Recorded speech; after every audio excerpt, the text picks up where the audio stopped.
കാസർഗോഡ് ചന്തേരയിലാണ് ഗർഭിണിയെ വീട് കയറി ആക്രമിച്ച കേസിൽ പ്രതിയെ പോലീസ് സംരക്ഷിക്കുന്നുവെന്ന ആരോപണവുമായി കുടുംബം രംഗത്തെത്തിയിരിക്കുന്നത്. ജാമ്യം ലഭിക്കാവുന്ന വകുപ്പുകൾ ചുമത്തിയ ശേഷം പ്രതിയെ സ്റ്റേഷൻ ജാമ്യത്തിൽ വിട്ടു എന്നാണ് പരാതി. പ്രതി വധഭീഷണി മുഴക്കിയിട്ടും പോലീസ് നടപടിയെടുക്കുന്നില്ല എന്ന ആരോപണവും ഉയർന്നിട്ടുണ്ട്. അരുൺ പാറയ്ക്കൽ കാസർഗോഡ് ഒന്ന് ചേരുന്നു. അരുൺ, എന്താണ് ഈ പരാതിക്ക് അടിസ്ഥാനം? ഈ സംഭവത്തെക്കുറിച്ച് വിശദീകരിക്കാമോ?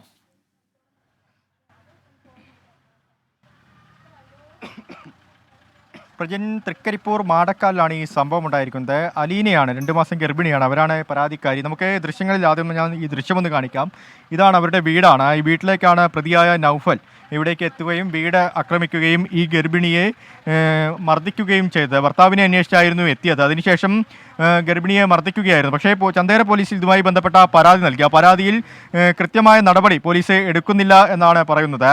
പോലീസ് എഫ്ഐആർ ഇട്ട് പ്രതിയെ പിടികൂടിയിരുന്നു. പക്ഷേ സ്റ്റേഷൻ ജാമ്യം കിട്ടാവുന്ന വകുപ്പുകളാണ് ചുമത്തിയിരിക്കുന്നത്.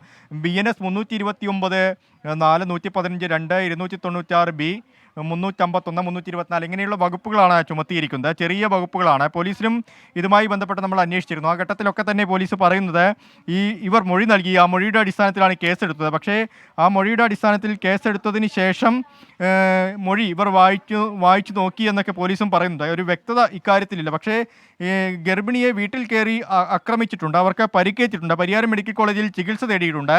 അവരിപ്പോൾ നമ്മളോടൊപ്പം ചേരുകയാണ്. എന്താണ് അന്നുണ്ടായത്? അന്നുണ്ടായത് ഒരു 2:30 മണി, ഞായറാഴ്ച 2:30 മണിയോടുകൂടിയാണ് ഇവരെ മൂത്തൊരു കാരണവരുണ്ട്. അവരിവിടെ വന്നിട്ട് നല്ലോണം ഷൊയ്ബില്ലേ എന്നൊക്കെ ചോദിച്ചിട്ട് എൻ്റെ അടുത്ത് ചോദിച്ചിട്ടുണ്ടായിരുന്നു. ഞാൻ പറഞ്ഞു അവർ മർദ്ദിച്ചിട്ടില്ല. അവരിങ്ങനെ ചോദിക്കാൻ മാത്രം ചെയ്തു. ഷൊയ്ബില്ലേ എന്ന് ചോദിച്ചു. അവൻ ഷൊയ്ബ് പുറത്തു വിട്ടിട്ടുണ്ട്, എന്തിനാണെന്ന് ചോദിച്ചു. പറഞ്ഞാൽ എൻ്റെ മോൻ്റെ കേസ് വാപ്പസ് വാങ്ങിയിട്ടില്ല എന്നുണ്ടെങ്കിൽ നൗഫലിനെ കണ്ടിട്ട് എൻ്റെ ഭർത്താവിന് നല്ല പേടിയുണ്ടെന്നറിയാം. അവന് ഞാൻ മദ്യം വാങ്ങിക്കൊടുത്ത് ഇവിടെ വന്ന് നല്ലോണം അടുപ്പിക്കുമെന്ന് പറഞ്ഞു. ഞാൻ പറഞ്ഞു എന്നാൽ ശരിയെന്ന് പറഞ്ഞിട്ട് നൗഫൽ വന്നിട്ട് എന്താണ് ചെയ്തത്? നൗഫൽ വന്നിട്ട് ഒരു 3:30 മണിയോടുകൂടി വന്നിട്ടുണ്ടായിരുന്നു. വന്നിട്ട് ഇവിടെ വന്നിട്ട് നല്ലോണം മദ്യപിച്ചിട്ടുണ്ടായിരുന്നു നൗഫൽ എന്ന് പറയുന്ന വ്യക്തി. ഞാൻ എൻ്റെ ഭർത്താവ് മാത്രമാണ് ഈ കോട്ടേഴ്സിൽ, വേറെ ആരുമില്ല.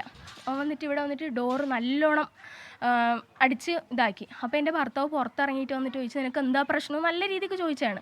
അപ്പം ഉണ്ട് എൻ്റെ മേത്തോട്ട് എൻ്റെ ഭർത്താവിനെ തള്ളിയിട്ടപ്പോഴത്തേക്കും ഡോർ ക്ലോസ് ആയിട്ട് മാത്രം എൻ്റെ മേത്തോട്ട് വീണില്ല.